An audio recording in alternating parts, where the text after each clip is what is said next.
محترم بزرگ دوسرا عزیزینی بھائی، اللہ تعالیٰ نے اپنے کرم سے فضل سے مجھے اور آپ کو کامل دین عطا فرمایا، کامل شریعت عطا فرمایا۔ اس کائنات میں سب سے مکمل زندگی کسی کے پاس ہے، وہ مسلمان ہے، جنہیں زندگی کے کسی عمل میں کسی موقع پر لاوارث نہیں چھوڑا گیا، بلکہ ہر جگہ کی رہبری کی ہے، ہر موقع کی رہبری کی ہے۔ اس لیے اسلام میں اس بات کا مطالبہ اللہ پاک نے اپنے بندوں سے کیا ہے، یا ایھا الذین آمنوا ادخلوا فی السلم کافۃ ولا تتبعوا خطوات الشیطان انہ لکم عدو مبین۔ کیا ایمان والو تم اسلام میں پورے داخل ہو جاؤ اور شیطان کا اتباع مت کرو، یقیناً شیطان انسان کا کھولا ہوا دشمن ہے۔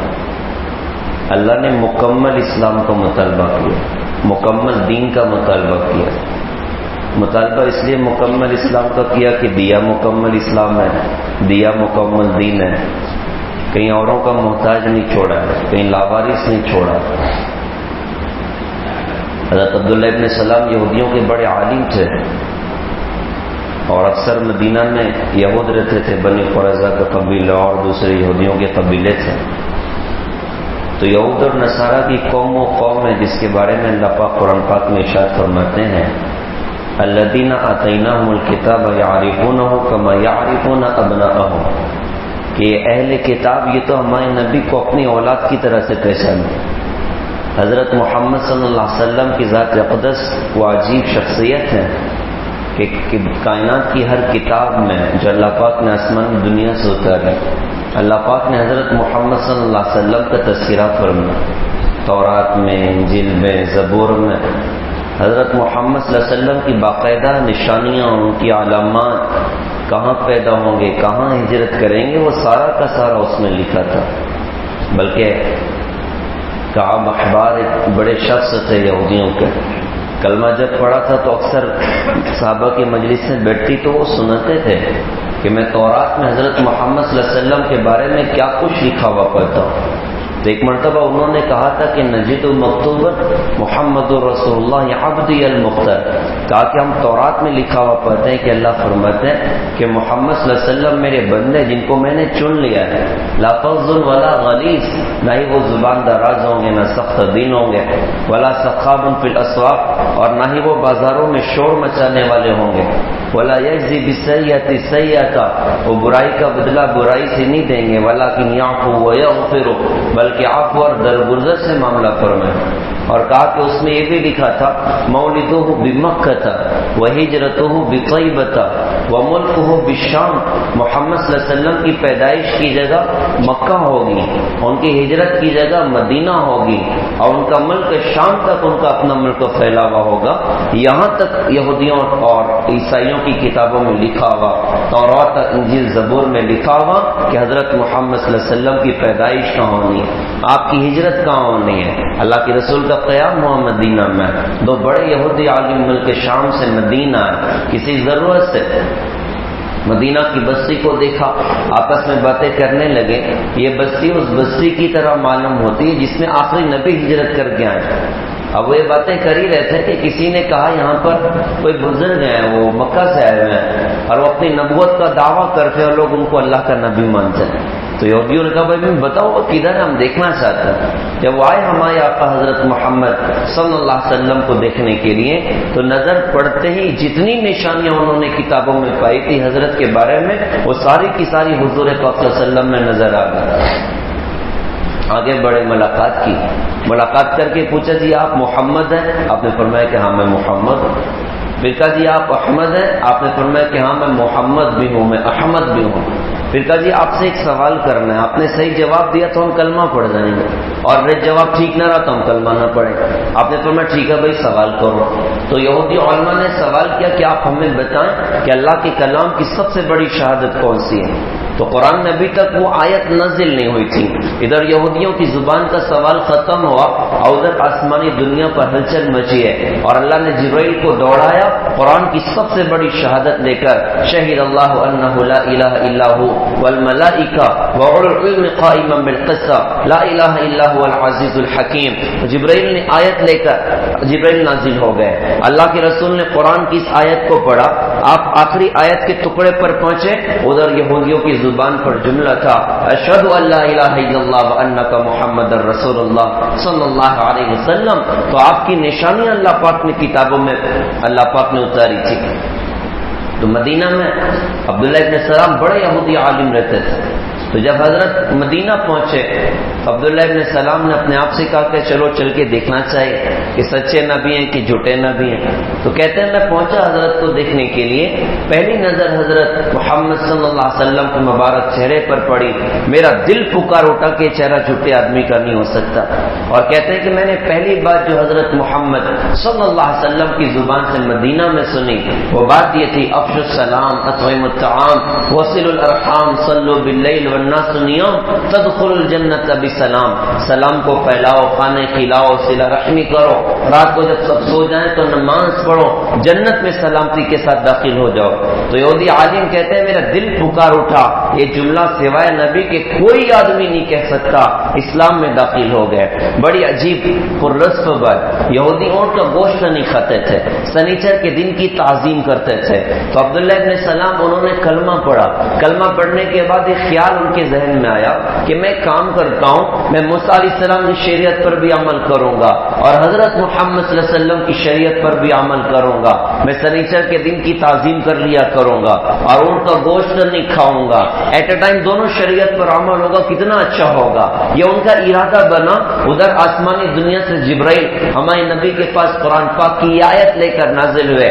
یا ایھا الذین آمنوا ادخلوا فی السلم کافۃ ولا تتبعوا خطوات الشیطان انہ لکم عدو مبین. کیا ایمان والو تم اسلام میں پورے داخل ہو جاؤ اور شیطان کا اتباع مت کرو. یقیناً شیطان انسان کا کھولا ہوا دشمن ہے. انہوں نے سوچا کہ سنیچر کی تعظیم بھی کر لوں گا, اور کا گوشت نہیں کھاؤں گا, دونوں شریعت پر ایک وقت پر عمل کروں گا. اللہ نے قرآن پاک میں یہ بات نازل فرما دی کہ نہیں یہ بھی شیطان کی اتباع ہوگی. تمہیں شیطان کی اتباع نہیں کرنی ہے, تمہیں دین اسلام کی پیروی کرنی ہے. پچھلے دین تو میں نے منسوخ کر دیے, پچھلی شریعت تو میں نے منسوخ کر دی. اب قیامت تک جو دین چلنا ہے وہ دین چلے گا جو میں نے اپنے حبیب حضرت محمد صلی اللہ علیہ وسلم کو دے کر بھیجا. اس کے مطابق تمہیں زندگی گزارنا ہوگا, اس کے اعتبار سے تمہیں اپنی زندگی کو بنانا ہوگا. کتنی عجیب بات ہوئی تھی. حضرت عمر ایک مرتبہ آئے تھے اللہ کے رسول کے پاس. حضرت ابوبکر صدیق رضی اللہ عنہ بیٹھے ہوئے آ کر انہوں نے یہی کہا کہ حضرت بنی قریظہ یہودیوں کے قبیلے میں میرا ایک ساتھی ہے, اس نے میرے نفع کے لیے تورات میں سے کچھ اچھی باتیں لکھ دی ہیں. حضرت آپ اجازت دے میں سنا دیتا ہوں. آپ نے اجازت نہ دی. غلطی سے حضرت عمر رضی اللہ عنہ کو لگا کہ شاید اجازت ہو گئی ہے, تو انہوں نے تورات کی باتیں پڑھنا شروع کر دی. حضرت محمد صلی اللہ علیہ وسلم کا چہرہ غصہ سے سرخ ہوا. آپ جب غصہ ہوتے تو یوں لگتا گویا کہ انار کے دانے حضرت کے چہرے پر نچوڑ دیے گئے ہوں اور پیشانی میں بیچ میں غرض تھی جو غصہ کے وقت میں پھڑکتی تھی. تو حضرت ابوبکر صدیق رضی اللہ عنہ ادھر ہی بیٹھے ہیں. حضرت عمر تورات کی باتیں پڑھ رہے ہیں. صدیق اکبر رضی اللہ عنہ نے کہا کہ بھائی عمر, یار تم اللہ کے رسول کا چہرہ نہیں دیکھ رہے ہو کہ اللہ کے رسول کتنا ناراض ہو رہے ہیں. حضرت عمر رضی اللہ عنہ نے جب حضرت کا چہرہ دیکھا تو سمجھ گئے کہ مجھ سے گڑبڑ ہو گئی ہے, مجھ سے چوک ہو گئی ہے. سعادت مند آدمی کی نشانی ہوا کرتی ہے کہ غلطی ہونے پر اپنے آپ کو سلنڈر کرتا ہے کہ صاحب مجھ سے غلطی ہو گئی. اور بدبخت آدمی کی علامت ہوتی ہے کہ ایک جھوٹ کو چھپانے کے لیے 100 جھوٹ بولتا بیٹھتا ہے اور 1000 جھوٹ بولتا بیٹھتا ہے. ایک غلطی پر پردہ ڈالنے کے لیے 100 غلطیاں کرتا بیٹھتا ہے. تو صحابت ہے. فوراً حضرت عمر رضی اللہ عنہ نے اپنے آپ کو سلنڈر کیا اور یوں کہا رضینا باللہ ربا وبالاسلام دینا وبمحمد صلی اللہ علیہ وسلم نبیا ورسولا. ہم تو اسلام کو دین مان کر راضی، آپ کو نبی رسول مان کر راضی، اللہ کو رب مان کر راضی۔ آپ کے چہرے سے غصے کا اثر ختم ہوا، آپ نے ارشاد فرمایا کہ عمر اس ذات کی قسم جس کے قبضہ میں میری جان ہے، لو اصبح فیکم موسیٰ ثم اتبعتموہ وترکتمونی لضللتم انکم حظی من الامم وانا حظکم من النبیین۔ کائنات کی سب سے بڑی شخصیت کا فتویٰ حضرت عمر رضی اللہ عنہ کو اللہ کے رسول ارشاد فرما رہے کہ اگر اس وقت موسیٰ علیہ السلام تم میں ہوتے اور تم مجھے چھوڑ کر موسیٰ علیہ السلام کا اتباع کرتے تو گمراہ ہو جاتے۔ نبیوں میں سے میں تمہارے حصے میں آیا، قوموں میں سے تم میرے حصے میں آئے ہو، تمہاری کامیابی تو میرے طریقے میں۔ تو پیارے بھائیوں، اللہ پاک نے ہمیں مکمل اسلام عطا فرمایا، مکمل دین عطا فرمایا۔ ہم نیت کریں کہ انشاءاللہ مکمل دین پر عمل کریں گے، مکمل اسلام کے مطابق اپنی زندگی کو گزاریں گے۔ اس میں ایمانیات بھی ہے، عبادات بھی ہے، معاملات بھی ہیں، معاشرت بھی ہے، اخلاقیات بھی ہے۔ علماء فرماتے ہیں ان 5 شعبوں کا نام مکمل دین ہے۔ ابھی امت کا ایک بہت بڑا طبقہ کہ ہم نماز پڑھ رہے ہیں، بھائی ہم ماشاءاللہ دیندار ہیں، ہم نے رمضان کا روزہ رکھا، ہم دیندار ہیں۔ دین ایک بہت بڑا باب ہے، دین میں بہت ساری چیزیں ہیں جو ہماری اپنی زندگی سے اس وقت نکلی ہوئی، ہمیں اللہ پاک سے توبہ اللہ کر کے آگے یہ قدم اٹھانا کہ انشاءاللہ پورا دین سیکھ کر انشاءاللہ اس پر عمل کریں گے۔ وہ دین کی بنیاد کیا؟ تو اسلام میں بتایا کہ اسلام کی بنیاد 5 ستونوں پر ہے: کلمہ، نماز، روزہ، زکوٰۃ، حج پر جا کر اس کی بنیاد کو مکمل فرمایا۔ حج کیا ہے؟ حج اللہ کے عاشقوں کی ادائیں ہیں جن کو قیامت تک کے لیے اللہ پاک نے زندہ کر کے رکھا ہوا ہے کہ کچھ اللہ کے عاشق بندے تھے جس میں حضرت ابراہیم علیہ السلام ہے، جس میں حضرت ہاجرہ رضی اللہ عنہا ہے، جس میں حضرت اسماعیل علیہ السلام ہے۔ ان کی اداؤں کو اللہ پاک نے قیامت تک کے لیے زندہ کیا۔ یہ کیسے اللہ کے عاشق بندے، یہ کیسے اللہ کو پہچاننے والے بندے، یہ کیسے اللہ پہ اپنا سب کچھ نچھاور کرنے والے بندے۔ ابراہیم علیہ السلام کی کیسی عجیب قربانیاں، ابراہیم علیہ السلام کے کیسے عجیب امتحانات۔ اللہ پاک قرآن پاک میں ارشاد فرماتے ہیں وَإِذِ ابْتَلَى إِبْرَاهِيمَ رَبُّهُ بِكَلِمَاتٍ فَأَتَمَّهُنَّ کہ اللہ تعالیٰ نے یا ابراہیم کے رب نے کتنے امتحانات ابراہیم علیہ السلام کے لیے۔ اللہ پاک امتحان لینے والے اور امتحان لینے والا خود کہہ رہا ہے کہ میرا بندہ ابراہیم 100 میں سے 100 اس نے مارکس حاصل کیے ہیں، 100 میں سے 100 اس نے مارکس حاصل کیے ہیں۔ ہر امتحان میں ابراہیم علیہ السلام کامیاب ہوئے۔ کیسے کیسے امتحانات سے اللہ پاک نے ابراہیم علیہ السلام کو گزارا۔ سب سے پہلا امتحان ابراہیم علیہ السلام کا وجود جس بستی میں ہوا، جس علاقے میں ہوا، کوئی ایمان والا علاقہ نہیں تھا، کوئی دین والا علاقہ نہیں تھا، بلکہ سیاسی شرک اس علاقے میں تھا اور بتوں کی پوجا اس علاقے میں کی جاتی، ستاروں کی عبادت کر رہے ہیں، چاند کی عبادت کر رہے ہیں، سورج کی عبادت کر رہے ہیں۔ یہاں تک کہ ایک نالائق بادشاہ بھی اسی علاقے کا، وہ کہتا ہے کہ میں تمہارا سب سے بڑا خدا ہوں، تم مجھے اپنا خدا مانو۔ شرک کی فضا میں ابراہیم علیہ السلام کا وجود ہوا ہے۔ اب اس فضا میں اللہ کو پہچاننا یہ سب سے پہلا امتحان ابراہیم علیہ السلام کا۔ ستاروں کو دیکھ کر کہا ہو سکتا ہے یہ میرا رب ہے۔ جب ستارے ختم ہو گئے تو کہا کہ ختم ہونے والا میرا رب ہو نہیں سکتا۔ چاند پر نظر پڑی، کہا کہ یہ میرا رب ہو سکتا ہے۔ جب چاند کو بھی زوال آیا تو کہا کہ یہ میرا رب ہو نہیں سکتا۔ سورج پر نظر پڑی تو کہا کہ سورج تو بہت بڑا ہے، یہ میرا رب ہوگا۔ جب سورج بھی شام میں غروب ہوا تو کہا کہ یہ غروب ہونے والا میرا رب ہو نہیں سکتا۔ پھر کہا کہ انی وجہت وجہی للذی فطر السماوات والارض حنیفا وما انا من المشرکین، میں شرک کرنے والوں میں سے نہیں ہوں، میں نے اپنا رخ تو اپنے اللہ کی طرف موڑ لیا، کائنات کے رب کی طرف موڑ لیا، اپنے رب کی طرف موڑ لیا۔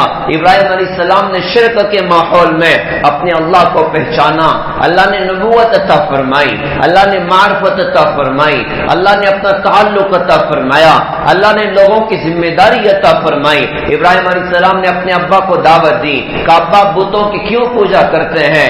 آپ خود انہیں بنا بھی رہے ہیں اور خود ان کی عبادت بھی کر رہے ہیں، ابا یہ آپ کی نہ سنتے ہیں نہ آپ کی ضرورت کو پورا کر سکتے ہیں، یہ تو خود اپنا کام نہیں بنا سکتے، ابا آپ ان کی عبادت نہ کریں۔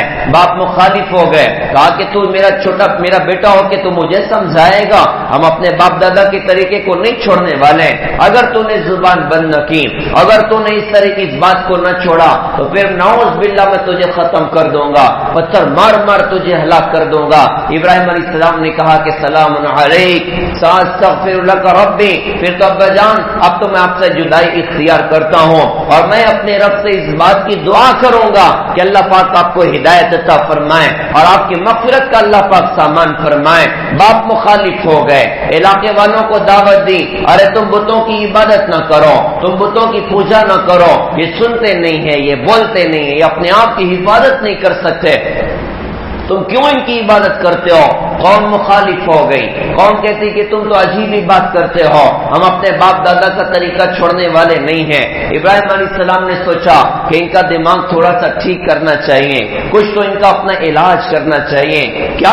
کیا علاج کریں؟ تو سال میں ایک دن ایسا آتا تھا جس کو وہ عید کا دن مناتے تھے اور کسی ستارے کی وہ پوجا کرتے ایک بڑے میدان میں جمع ہو کر, اور سارا علاقہ میدان میں گیا. ابراہیم علیہ السلام نے سوچا کہ موقع اچھا ہے, ان کی عبادت گاہ پر گئے, ان کے بت خانے پر گئے اور وہاں پر ڈھیر سارے بت انہوں نے بنائے ہوئے تھے اور بڑا بت بھی وہاں پر موجود تھا. ابراہیم علیہ السلام نے کدال ہاتھ میں لیا, کسی کا ہاتھ توڑا, کسی کا پاؤں توڑا, کسی کا سر اڑایا اور پھر ذہن میں ایک ترکیب آئی کہ چلو ان کے دماغ کو ٹھیک کرنے کے لیے کچھ طریقہ اختیار کرتے ہیں. کلاڑی بڑے بت کے ہاتھ میں تھما دی اور کدال بڑے بت کے ہاتھ میں تھما دیا. واپس آئے, قوم کے لوگ شام میں واپس ہوئے میدان سے, تو سوچا کہ چلو اپنے بتوں کو سجدہ کر لیں. جب آ کر بتوں کا حشر نشر دیکھا تو دہشت میں آ گئے, آپس میں بات کی کہ یہ کس نے کیا ہوگا. تو کسی نے بتایا کہ ہمارے یہاں پر ایک جوان ہے, ابراہیم ان کا نام ہے, ہو سکتا ہے انہوں نے ہی حرکت کی ہوگی, بلاؤ ابراہیم علیہ السلام کو. حضرت تشریف لے کر آئے. لوگوں نے کہا کہ ابراہیم کیا تم نے ہمارے بتوں کے ساتھ یہ معاملہ کیا؟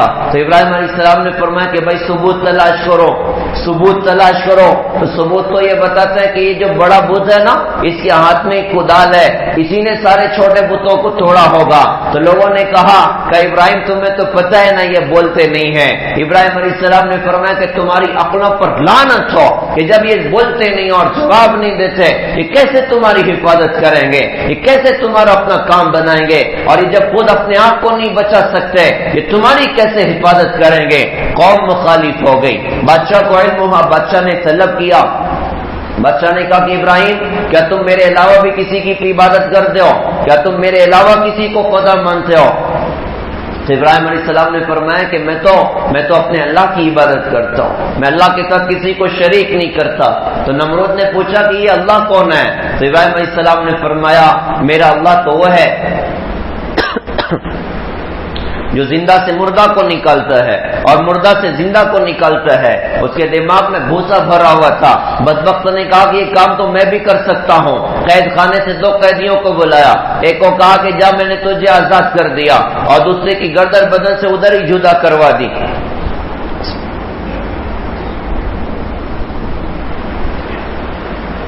کہا کہ دیکھو یہ کام تو میں نے بھی کر لیا, ایک کو میں نے زندگی دے دی ہے, دوسرے کو میں نے موت دے دی ہے.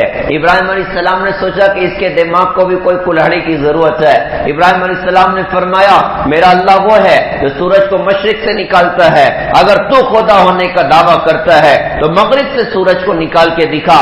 قرآن کہتا ہے فبہت الذی کفر, وہ دائیں بائیں ہوا اور حیران ہوا کہ میں اب جواب اس بندے کا کیا دوں. بادشاہ بھی مخالفت پر آیا اور فیصلہ یہ کیا گیا کہ اب تو ابراہیم کو آگ لگا دو اور اپنے بتوں کی مدد کرو. بڑی آگ تیار کرنے کے سامان اکٹھے ہو رہے ہیں, لکڑیاں اکٹھے کی جا رہی. ابراہیم علیہ السلام کو کہا جا رہا ہے تمہیں جلانے کے واسطے لکڑیاں اکٹھے کرنا ہے, تمہیں مارنے کے واسطے یہ سامان اکٹھا کرنا ہے. بڑی آگ تیار کی گئی, آگ جلائی گئی, بڑی آگ تیار ہوئی.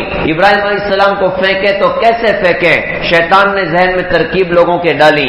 شیطان نے آ کے مشورہ دیا کہ گوپن بنا کے اس کے ذریعے سے پھینک دیا جائے.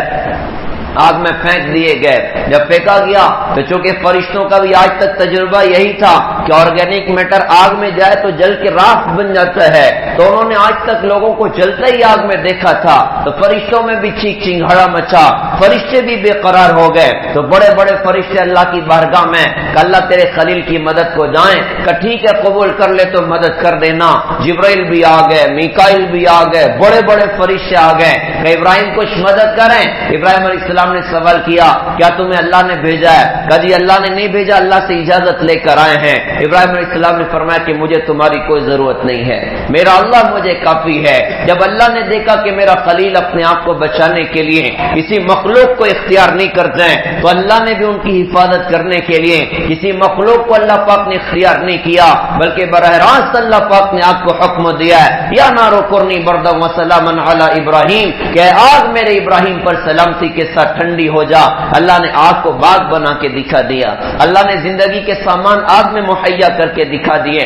لوگ دیکھتے ہیں، لوگ کہتے ہیں کہ ابراہیم تیرے رب کے بھی کیا کہنے ہیں، آج باپ کی زبان پر بھی ہے، آج ماں کی زبان پر بھی ہے کہ ابراہیم تیرے رب کے کیا کہنے، اس نے تو تجھے آگ میں بھی زندگی عطا کر کے دکھا دی، آگ میں بھی تجھے بچا کے دکھا دیا۔ نمرود نے کہا کہ میری تو خدائی مشکل میں پڑ گئی، نکال کے اس کو یہاں سے روانہ کر دو۔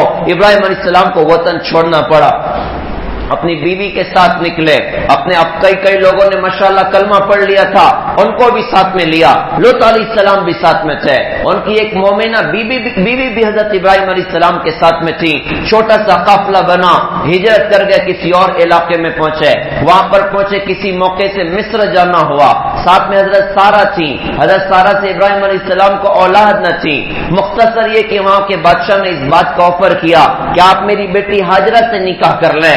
حضرت سارہ نے کہا کہ حضرت آپ نکاح کر لیجئے، شاید اللہ پاک ان کے ذریعے سے آپ کو اولاد عطا فرمائے۔ ابراہیم علیہ السلام نے جب اپنا علاقہ چھوڑا تھا تو اللہ پاک سے دعا کی تھی ربی حبلی من الصالحین، اللہ پاک مجھے نیک بیٹا عطا فرما۔ اللہ پاک نے وعدہ کیا تھا فبشرناہ بغلام حلیم کہ ہم تمہیں بردبار بیٹا عطا کریں گے۔ تو مصر پہنچے ہیں، حضرت ہاجرہ نکاح میں آئی، انہی کے ذریعے سے اللہ پاک نے اسماعیل علیہ السلام ابراہیم علیہ السلام کو اللہ پاک نے دیے۔ بعد میں اللہ کی تقدیر بھی عجیب کہ حضرت سارہ سے بھی اللہ پاک نے اولاد عطا فرمائی، اسحاق علیہ السلام اللہ پاک نے ان سے عطا فرما دیا۔ تو بیٹا اللہ پاک نے بڑھاپے کی حالت میں عطا فرمایا۔ ابراہیم علیہ السلام اللہ پاک نے بڑھاپے میں اولاد دی۔ اب اللہ پاک کی طرف سے اگلا امتحان ہوا کہ ابراہیم اپنے بیوی بچے کو صحرا میں چھوڑ دو۔ ابراہیم علیہ السلام اللہ کے حکم کو پورا کرنے تیار۔ اللہ کو پہچاننے والے بندوں کے انداز ہی نرالے ہوا کرتے ہیں، ان کی سوچ ہی نرالی ہوا کرتی ہے۔ ابراہیم علیہ السلام نے اپنا سر جھکا دیا کہ اللہ میں چھوڑنے کے لیے تیار ہوں۔ کیسے جائیں گے، کدھر جائیں گے؟ کہ جبرائیل تمہارے اپنے گائیڈ ہوں گے۔ جبرائیل علیہ السلام لے کر چلے ملک شام کے خوبصورت علاقے سے، وہ چلتے چلتے ہزاروں کلومیٹر کا سفر کیا، کسی جگہ پانی دکھتا اور کوئی چشمہ نظر آتا، کوئی زندگی کا سامان نظر آتا۔ ابراہیم علیہ السلام کا سوال ہوتا کیا ادھر چھوڑنا ہے؟ کہ نہیں جی ادھر نہیں، اور آگے چلنا ہے۔ چلتے چلتے وہاں پہنچایا جہاں اس وقت میں زندگی کا سامان کوئی نہ تھا، چاروں طرف پتھریلا علاقہ، پانی کا ایک قطرہ نہیں، اناج کا ایک دانہ نہیں، کہ ادھر چھوڑنے کا حکم ہے۔ ابراہیم علیہ السلام نے بیوی بچے کو اتارا، تھوڑا سا پانی، تھوڑا سا کچھ کھانا، اللہ کا حکم تھا فوراً واپس ہونا ہے۔ اپنی اٹھنے کی گردن موڑنا شروع کی، چلنا شروع کیا۔ بیوی نے کہا کہ حضرت آپ ہمیں کدھر چھوڑ کے جا رہے ہیں؟ یہاں زندگی کا سامان کوئی نہیں، آپ خاموش ہیں۔ بیوی نے واپس سوال کیا، خاموش کھڑے ہیں۔ اب بیوی بھی تو اللہ کو پہچاننے والی خاتون تھی۔ پیارے بھائیوں، اس وقت ضرورت ہے کہ اپنے گھر کی عورتوں کا مزاج دینی بنائیں، اپنی گھر کی عورتوں میں اللہ کا تعلق پیدا کریں، عشق رسول پیدا کریں، اسلامی شریعت ان کے اندر پیدا کریں۔ ایک عورت بنتی ہے 70 ولیوں کو پیچھے چھوڑے گی، ایک عورت بگڑ جائے تو 70 شیطانوں کو پیچھے چھوڑے گی۔ بڑے دنوں کے بعد یاد آئی، اللہ پاک نے جب شیطان کو بھگایا تھا تو نالائق نے بھاگتے بھاگتے اللہ پاک سے ہتھیار طلب کیے تھے کہ اللہ مجھے لوگوں کو بہکانے کے واسطے کچھ دے دیجئے۔ اللہ نے یہ بھی دیا، یہ بھی دیا، یہ بھی دیا۔ کسی چیز پر شیطان مطمئن نہ ہوتا تھا، وہ کہتا تھا اس سے پورا کام نہیں بنے گا، اس سے پورا کام نہیں بنے گا، اس سے پورا کام نہیں بنے گا۔ آخر میں کہا کہ اللہ مجھے کوئی جال بھی عطا فرمائیے، تو اللہ پاک نے عورت کا جال اسے دیا۔ تو اس نے کہا کہ اس سے میرا کام بننا ہے، اس سے میرا کام بننا ہے۔ تو ہماری ذمہ داری ہے کہ گھر کی عورتوں کا مزاج جینی بنائیں، محنت کریں گے انشاءاللہ گھر کی عورتوں کا مزاج دینی بنے گا، ہمارے بچوں میں اللہ پاک دین پیدا کرے گا۔ تو حضرت ہاجرہ اللہ کو پہچاننے والی خاتون، انہوں نے پوچھا کہ حضرت سے ایک بات بتائیے، کیا یہ اللہ کا حکم ہے کہ آپ ہمیں ادھر چھوڑ دیں؟ حضرت ابراہیم علیہ السلام نے فرمایا کہ ہاں یہ میرے اللہ کا حکم ہے۔ حضرت ہاجرہ نے فرمایا پھر تو آپ خوشی سے جائیے، ہمارا اللہ ہمیں ضائع نہیں کرے گا، ہمارا رب ہمیں ضائع نہیں کرے گا۔ ابراہیم علیہ السلام نے بھی بچوں کو چھوڑا، چلتے چلتے مروہ پہاڑی کے پیچھے آ گئے۔ اب پہاڑی بیچ میں بیوی اور بچہ دکھ نہیں رہا ہے، دونوں ہاتھ اس باپ کے آسمان کی طرف اٹھ گئے اور ہاتھ اٹھا کے دعا کی ہے، رب اجعل هذا البلد آمنا واجنبنی وبنی ان نعبد الاصنام۔ کیا دعا کر گیا وہ اللہ کا عاشق بندہ، اللہ کو پہچاننے والا بندہ۔ آپ اندازہ لگائیے ابراہیم علیہ السلام دعا کر رہے ہیں، اللہ تو اس شہر کو امن والا شہر بنا دے۔ شہر ایک دو لوگوں کے رہنے کی جگہ کو شہر کہا جاتا ہے، شہر کہا جاتا ہے، بیوی اور بچہ ہے، شہر کا وجود ہی کوئی نہیں ہے، اور دعا ہو رہی کہ اللہ تو اس شہر کو امن والا شہر بنا دے۔ اللہ کو پہچاننے والے بندے سمجھتے ہیں اللہ کا حکم تباہی کے لیے نہیں ہوا کرتا، اللہ کا حکم آبادی کے لیے ہوا کرتا ہے۔ ابراہیم علیہ السلام کو یہ بات چشم تصور میں نظر آ رہی تھی، بڑی آبادی ہونی ہے اور بڑا کام یہاں پر ہونا ہے اور اللہ کا گھر یہاں پر آباد ہونا ہے کہ اللہ اس شہر کو امن والا شہر بنا دے اور مجھے اور میری اولاد کو بت پرستی سے بچا لیں۔ ربنا انی اسکنت من ذریتی بواد غیر ذی زرع عند بیتک المحرم ربنا لیقیموا الصلاة فاجعل افئدة من الناس تهوی الیہم وارزقهم من الثمرات لعلهم یشکرون۔ کیا عجیب دعا کی ہے، اے میرے رب میں اپنی اولاد کو تیرے پاک گھر کے پاس میں چھوڑ رہا ہوں، ایسی زمین میں چھوڑ رہا ہوں جو غیر ذی زرع ہے، یا پانی کا ایک قطرہ نہیں ہے، اناج کا ایک دانہ نہیں ہے۔ کیوں چھوڑ رہا ہوں؟ اس لیے چھوڑ رہا ہوں کھیتی باڑی کرنے کے واسطے نہیں چھوڑ رہا، ان کو تو آپ کی عبادت کرنے کے لیے چھوڑ رہا ہوں، نماز قائم کرنے کے لیے چھوڑ رہا ہوں۔ اللہ آپ لوگوں کے دلوں کو ان کی طرف مائل فرمائیں، آپ انہیں پھلوں کی روزی عطا فرمائیں۔ کیا کمال دعا ہے، زمین ایسی ہے کہ اناج کا ایک دانہ نہیں نکلتا ہے اور دعا فروٹ سکی کی جا رہی ہے کہ آپ انہیں پھل کی روزی عطا فرمائیں۔ یہ نہیں کہا کہ زمین کو ایسا کر دیں کہ میری اولاد کھیتی باڑی کر لیں اور فروٹ سے نکال لیں، تو اللہ پھل کی روزی عطا فرما۔ دعا کر کے دو چار قدم آگے چلیں، اللہ نے قبولیت کا اظہار کیا، واپس چلے گئے ملک شام۔ اب اس میدان میں کیا ہو رہا ہے؟ اس میدان میں قیامت تکانے والے ایمان والوں کے لیے پیغام تیار ہو رہا ہے کہ اللہ پہ مرنے والوں کو اللہ ضائع نہیں کرتا، اللہ پہ قربانیاں دینے والوں کو اللہ ضائع نہیں کرتا۔ اللہ دنیا میں بھی نوازتا ہے، اللہ آخرت میں بھی نوازتا ہے۔ جو بندے اللہ کے حکم پر اپنی گردن جھکائیں گے، اللہ کے حکم کو تسلیم کریں گے، اللہ دنیا میں بھی انہیں نوازے گا، اللہ آخرت میں بھی انہیں نوازے گا۔ کیا ہوا؟ پانی ختم ہوا، اناج ختم ہوا، ماں بے قرار ہے کہ اب انتظام کروں تو کیسے کروں؟ بس دو چیزیں نظر آ رہی، صفا نظر آ رہا ہے، مروہ نظر آ رہا ہے۔ سوچا کہ چلو پہاڑی پر چڑھتی ہوں، شاید دور کچھ نظر آ جائے، شاید کہیں پانی وغیرہ نظر آ جائے۔ صفا پر چڑھی کچھ نہ دکھا، مروہ پر چڑھی کچھ نہ دکھا، صفا مروہ صفا مروہ 7 چکر اس خاتون نے لگائے، 3.5 کلومیٹر بنتا ہے۔ اور آج تو سارا کا سارا اسی بنا ہوا ہے، آدمی آرام سے وہاں چل رہا ہوتا ہے، لیکن چل چل کے حاجی کے پیر درد کر رہے ہوتے ہیں۔ اندازہ لگائیے ہزاروں سال پہلے پتھریلی وادی میں خاتون اللہ کی محبت میں دوڑ رہی ہے، اللہ کے امتحان کی بنیاد پر دوڑ رہی ہے، ان کی دوڑ اللہ کو اتنی پسند آئی کہ قیامت تک آنے والے لوگوں کو اللہ پاک نے صفا مروہ کے بیچ میں دوڑا دیا۔ دوڑنا عبادت نہیں ہوا کرتا، لیکن اللہ کی بندی اللہ کی محبت میں دوڑی تو اس کی دوڑ کو اللہ پاک نے قیامت تک کے لیے زندہ کیا۔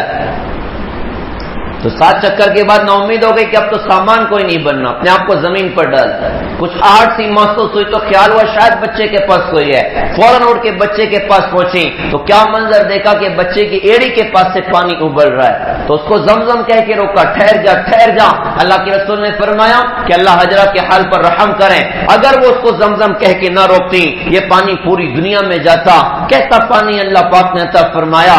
علماء فرماتے ہیں بچہ جب روتا ہے تو ہاتھ بھی تو ہلا رہا ہوتا ہے، سر بھی تو ہلا رہا ہوتا ہے، تو زمزم کا پانی تو سر کے پاس سے نکلنا چاہیے تھا، طیر کے پاس سے اللہ پاک نے کیوں نکالا؟ تو علماء نے فرمایا کہ جو بندے اللہ کے نام پہ قربانی دیتے ہیں اللہ ان کو دنیا سر چڑھی نہیں دیتا، پیر پڑی دیتا ہے اور برکت کے ساتھ دیتا ہے۔ آج ایک کنواں ہے، 6 براعظم کے مسلمان ماشاءاللہ اسے پی رہے ہیں اور ہزاروں سال سے لوگ زمزم استعمال کر رہے ہیں، آج تک زمزم کم نہیں ہوا۔ 30 لاکھ کا مجمع موجود ہے اور 50 لاکھ کا مجمع رمضان میں گزرا، لیکن ہر ایک زمزم ماشاءاللہ استعمال کر رہا ہے، مکہ میں بھی مدینہ میں بھی، اور واپسی میں ہر بندہ اپنے ساتھ لے کر بھی جا رہا ہے۔ اور کوئی مالیگاؤں کا حاجی ہو تو 5 لیٹر میں اسے تو اطمینان ہو ہی نہیں سکتا، بس اس کی تو پورا لگیج ہی بھرنا چاہے۔ 50 لیٹر لوگ ماشاءاللہ زمزم لے کر آتے ہیں مکہ سے اور مدینہ سے، 50 کے اوپر پورا ڈاگ ان کا ماشاءاللہ زمزم سے بھرا ہوتا ہے۔ آج تک زمزم ختم نہیں ہوا۔ کیسی برکت والا پانی اللہ پاک نے دیا۔ اس مجمع میں ایسے بھی لوگ ہوں گے جن کے گھر میں 10 سال پرانا زمزم رکھا ہوگا، 20 سال پرانا زمزم رکھا ہوگا، 40-50 سال پرانا زمزم رکھا ہوگا۔ کوئی اور پانی پیک کر کے رکھ دو، 4-5 دن مشکل سے گزرے گا، بدبو پیدا ہو جائے گی۔ کیسا عجیب پانی اللہ پاک نے دیا کہ برس پیک کر کے رکھو، کوئی تبدیلی زمزم کے پانی میں نہیں ہونی ہے۔ کتنا عجیب پانی اللہ پاک نے عطا فرمایا، کہا کہ جس نیت سے پیو گے اللہ پاک تمہاری نیت کو پورا کر دے گا۔ پانی دیکھ کر جانور آ گئے، جانوروں کو دیکھ کر انسان آ گئے، قبیلہ جرہم آ کر آباد ہوا۔ ابراہیم علیہ السلام ملک شام رہ رہے ہیں، کوئی موبائل کا دور تو نہیں ہے کہ حضرت خیریت تو ہے، سب ٹھیک ٹھاک تو وقت تو گزر رہا ہے۔ کبھی کبھی اللہ پاک کی طرف سے اجازت ہے، جاؤ جا کر دیکھ کر آ جاؤ، سواری سے نہیں اترنا، صرف خیریت پوچھنا واپس ہو جانا۔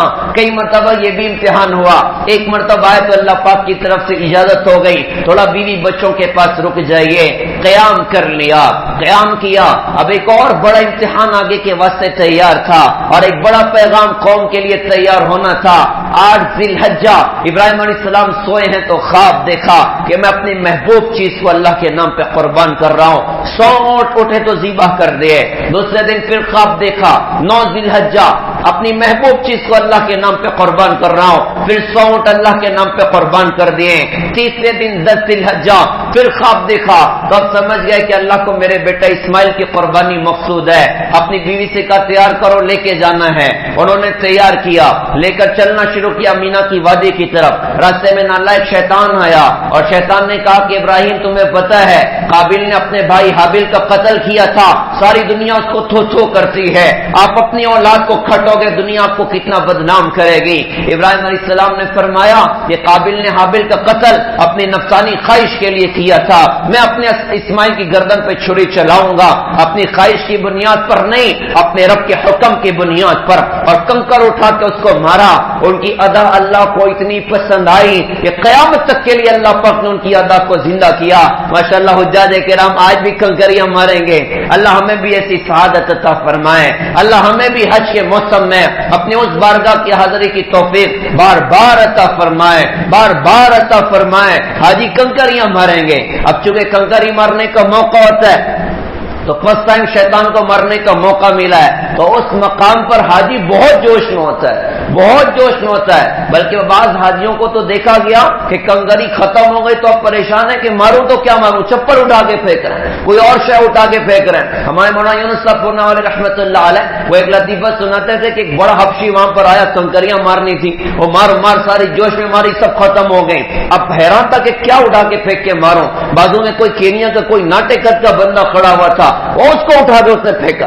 جوش ہوتا ہے حاجیوں میں، جذبہ ہوتا ہے حاجیوں میں، تو ان کی ادا اللہ کو اتنی پسند آئی کہ قیامت تک کے لیے اللہ پاک نے اس ادا کو زندہ فرمایا۔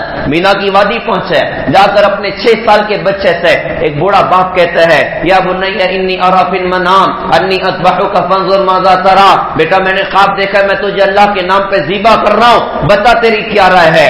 اس بچے کا جواب یہ ہو سکتا تھا ابا ایک تو آپ اکثر آتے تھے تو آ کے خیر خیریت پوچھ کے چلے جاتے تھے، آج تھوڑا سا 2-4 دن قیام کیا کر لیا تو ڈائریکٹ گردن پہ چھری چلانے کی آپ بات کر دو، یا وہ یہ کہہ سکتا تھا ابا اس میں میرا کیا قصور ہے، خواب تم دیکھ رہے ہو ذبح مجھ کو کرو گے، میں نے کیا ایسی غلطی کر دی ہے۔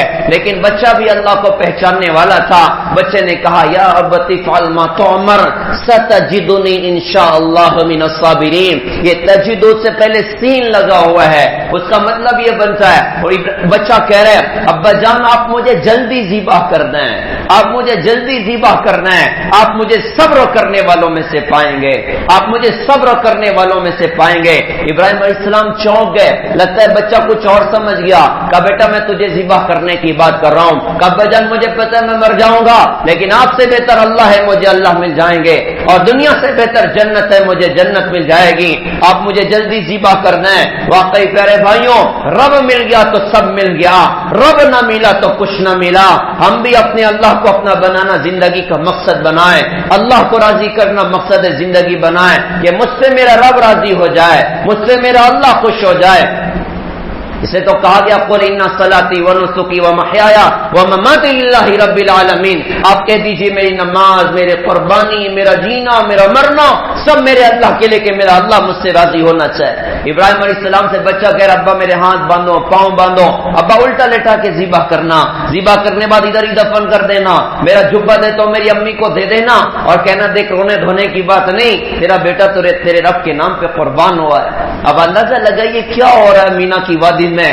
آسمان کے فرشتوں کی آنکھیں آج پھٹی ہیں، کائنات دم بخود ہے. اللہ ہونا کیا ہے؟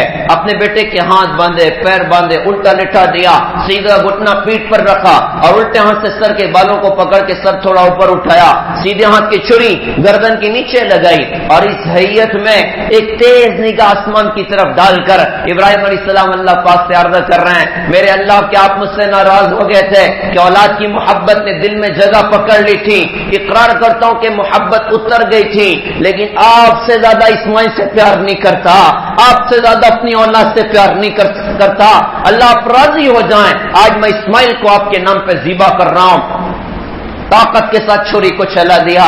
آسمان کے فرشتے چیخ چنگاڑا مچا اور آسمان کے فرشتے روئے کہ اللہ آج مینا کی وادی میں کیا ہو رہا ہے؟ ایک نبی کی گردن پہ چھری چلانے جا رہا ہے اور ایک باپ بیٹے کی گردن پہ چھری چلانے جا رہا ہے، اور سامنے اللہ ہے کہ تو نہ روٹے مجھ سے یا رب، تیرا روٹنا ہے غضب، یوں میں راضی ہوں تجھ سے، مجھے چاہے زمانہ چھوڑ دے.